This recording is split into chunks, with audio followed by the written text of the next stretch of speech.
Salve!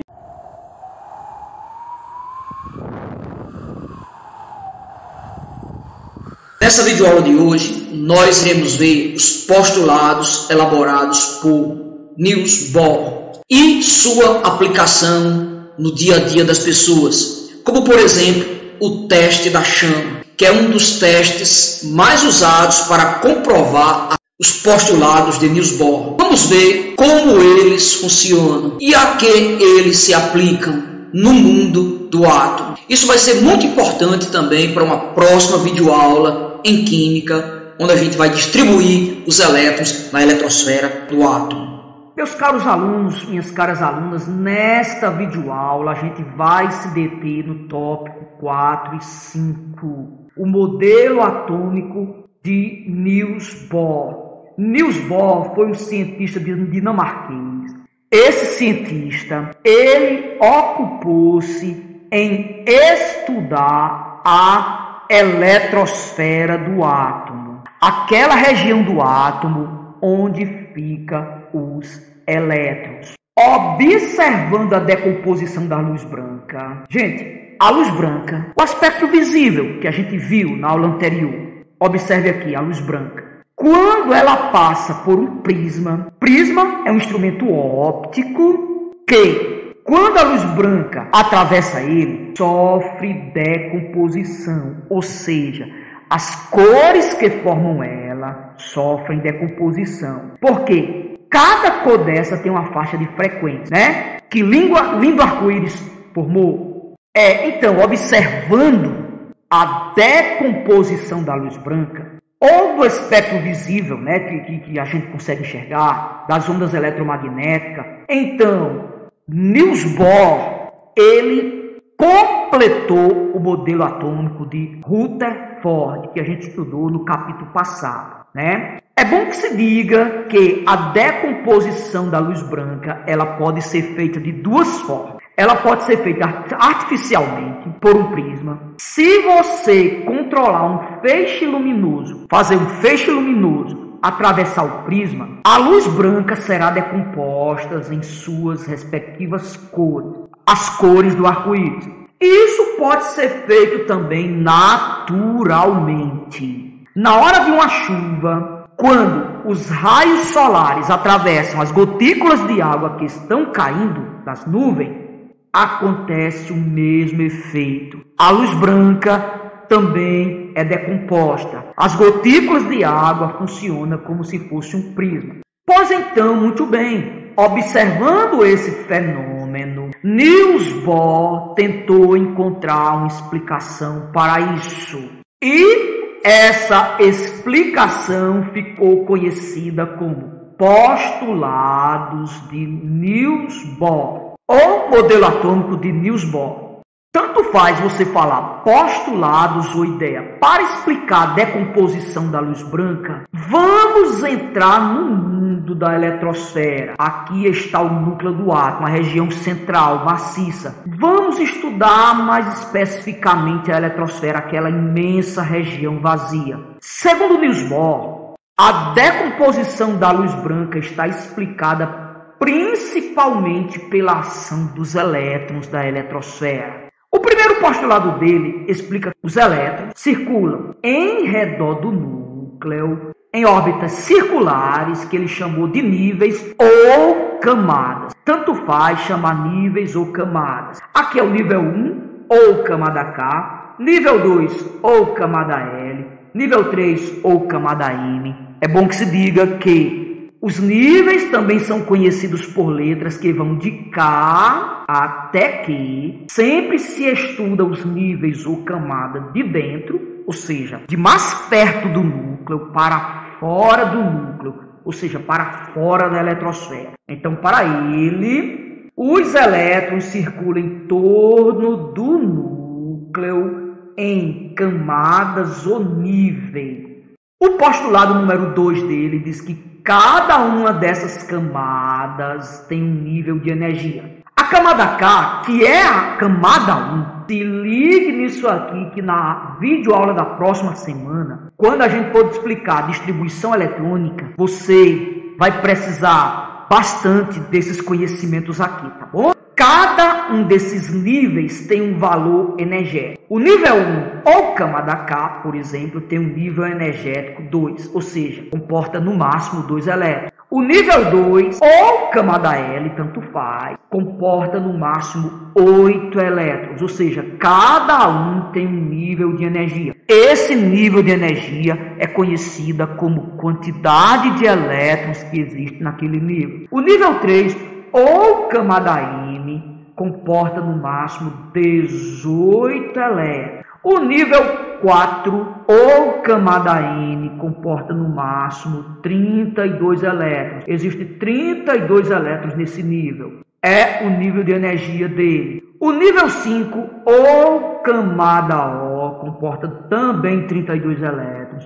O nível 6, ou camada P, comporta no máximo 18 elétrons. E o nível 7, tanto faz você chamar nível como camada, comporta no máximo 8 elétrons. Isso aqui foi estipulado mediante experimentações. O postulado número 3 nos explica que não é permitido a um elétron permanecer entre os dois níveis, entre as duas camadas. Ou seja, um elétron ele não pode estar aqui no meio. Ou ele está nesse nível, nessa camada, ou está nessa camada. A um elétron não é permitido estar aqui no meio. Ou está nesse nível, ou está nele.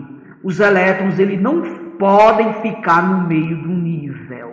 Ou ele está no nível mais próximo ou no nível anterior. Postulado número 3. Presta atenção a esse postulado, que a compreensão dele é muito importante para explicarmos a cor que os elementos emitem. Cada átomo emite uma cor que lhe é propícia, que a gente vai ver isso já já na explicação do teste da chama. Postulado número 4. Um elétron pode passar de um nível para o outro de maior energia, desde que absorva energia externa, ou seja, desde que ele seja excitado, desde que ele receba uma determinada quantidade de energia e absorva essa determinada quantidade de energia. Mostro já como é que ele absorve energia. Como é que um elétron absorve energia, professor? Mostro já. Então, qual é o nível mais perto do núcleo? É o nível K, é a camada K, né? O nível 1, tá legal? Então, ele pode estar nesse nível. Ele pode saltar para o próximo nível, desde que ele receba energia, ele seja excitado energeticamente. O postulado 5 nos explica que o elétron excitado pode sofrer transição eletrônica de retorno, ou seja, ele recebeu energia e ele pode retornar ao nível em que ele estava, ao nível inicial. O postulado 4 nos diz que um elétron, por exemplo, pode estar nesse nível. Ao ser excitado, ele pode saltar para o próximo nível. Nunca ficar aqui no meio. Postulado 3, né? Ele passa para o próximo nível. O postulado número 5 diz que quando esse elétron ele perde essa energia que ele ganhou, ele retorna ao nível onde ele estava. Ele retorna à camada onde ele estava. Pode ser qualquer uma dessas camadas. Eu estou me referindo à primeira, porque pode ser qualquer uma, entendeu? Esses 5 são os principais postulados de Niels Bohr para explicar a decomposição da luz branca. Muito bem, agora vamos a algumas aplicações do modelo de Rutherford-Bohr. Vamos iniciar aqui pelo teste da chama. Todos aqueles 5 postulados eu vou traduzir para o português neste exato momento. Observe bem, com atenção, o experimento ao lado. Olha os foguinhos aqui coloridos, ó, que legal, tá gostando aí dos foguinhos? Bonitinhas as chamas, né? Pessoal, nessa primeira chama aqui, tem uma substância química chamada, tem um átomo chamado lítio. Olha a cor que ela emite, como é legal. Nesta segunda chama aqui tem o estrôncio, tem o átomo chamado estrôncio. Olha aí na sua tabela periódica o número dele. Eu não estou lembrado qual o número do estrôncio. Não estou com a tabela aqui na minha frente. Olha o sódio, esse eu me lembro bem, é o número 11 da sua tabela. Olha a chama que ele emite, ó, que amarelo legal. Olha o cobre, olha a chama que o cobre emite, um verde bem claro. Olha o potássio, o número 19 da sua tabela, veja aí a chama que ele emite. Olhe o cloreto de lítio, é um sal feito a partir de cloro e lítio. Observe a chama que ele emite. Como é que se faz esse experimento, professor? Isso aqui é uma hastezinha de cromo. O cromo, ele não reage com a chama. Esse aparelho aqui é o bico de Bunsen. É um aparelho, o bico de Bunsen, que emite chama. Ele é ligado a um bujãozinho de gás. E quando você emite, ela emite uma chama azulada. Observe aqui que a chama dele embaixo, ó, é uma chama azulada. Aqui na ponta dessa haste tem uma argolinha, né? Dessa haste de níquel tem uma argolinha, que você coloca o elemento químico em forma de sal. É interessante que é legal você colocá-lo em forma de sal, que dá o efeito mais desejado dessas chamas aqui, certo? Pessoal, quando você transforma o átomo, o elemento químico, em sal e o coloca na ponta do bico de Bunsen, olha o que é que acontece, ó. Observe aqui, a chama ela muda de cor, antes azul, olha o estrôncio como fica, róseo, olha o cloreto de lítio como é que fica, ó, que cor mais interessante. Assim é com todos os elementos químicos, cada um emite uma chama que lhe é característica. Embora algumas chamas sejam muito aproximadas, mas nenhum elemento químico da tabela emite a mesma chama. Professor, por que é que isso acontece, professor? Lá vai a explicação. Pessoal, os postulados criados por Niels Bohr explica o teste da chama. A gente chama aquela experiência do teste da chama, viu, gente? Aquele efeito ocorre porque, vamos explicar de uma forma mais prática, a luzinha colorida de cada chama dessa. Eu peguei a hastezinha de níquel, botei o elemento químico em forma de sal, então eu excitei ele, eu forneci energia para ele. Ele estava circulando, suponhamos, na camada K, que é a mais perto do núcleo, tá? A camada mais perto do núcleo chama-se K. Vamos citar ela como exemplo. Então, ao receber energia da chama do bico de Bunsen, ele foi excitado. Então, o elétron que estava circulando aqui, ele salta para a camada seguinte ao receber energia. Quando cessa aquela energia que ele recebeu, ou seja, quando o elemento químico queima e cessa a energia, tá legal? Ele retorna, a tendência dele é retornar para a camada onde ele estava. E quando ele retorna para a camada onde ele estava, que é essa primeira aqui, ele emite a luz que lhe era característica. Por exemplo, o estrôncio ele emite uma luz quando ele retorna. Quando o elétron retorna à camada onde ele estava, ele emite uma luz rosa.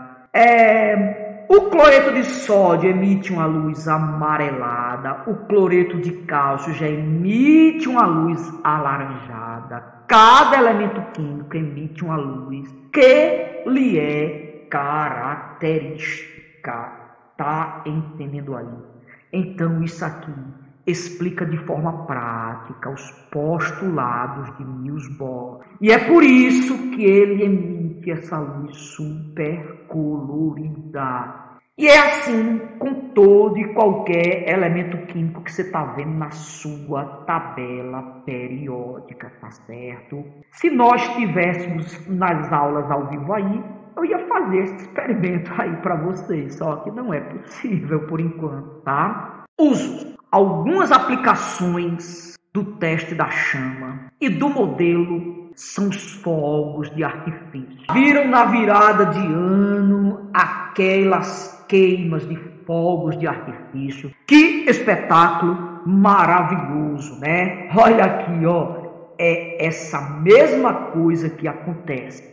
Os fabricantes, quando desejam produzir fogos de artifícios coloridos, eles simplesmente misturam a pólvora do fogo, certos elementos químicos, átomos apropriados, para dar aquele colorido especial. Então, os fabricantes de fogos de artifício utilizam muito essa aplicação do teste da chama e do modelo Bohr, tá legal? Outra aplicação do teste da chama e do modelo Bohr é nos letreiros luminosos e nas lâmpadas de gás, tá certo? Os luminosos de neon e as lâmpadas de vapor de sódio ou mercúrio são dispositivos que funcionam de forma similar ao teste da chama. Veja aqui uma lâmpada sem gás. Com gás, tá certo? A excitação que os elétrons sofrem é a mesminha.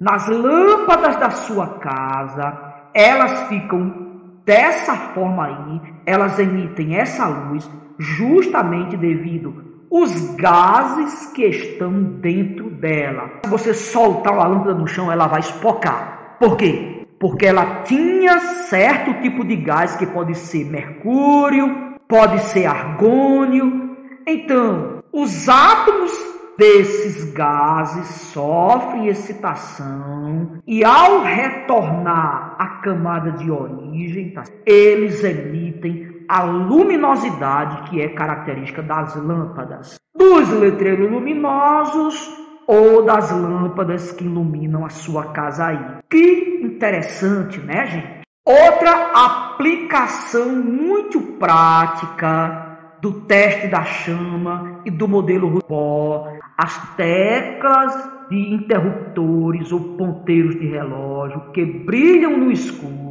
são feitos de materiais fosforescentes, onde se usa o mesmo princípio da excitação dos elétrons. Tá? São colocadas substâncias que, ao serem excitados, produzam a fosforescência. Utiliza-se assim o mesmo princípio do teste da chama para que esses teclados e os ponteiros luminosos consigam brilhar quando estão no escuro. Você vê que o seu dia a dia ele está cercado, ele está rodeado pelas aplicações práticas dos átomos e os efeitos que os átomos provocam na matéria. Gostaram aí das explicações dessa aula de hoje? Valeu!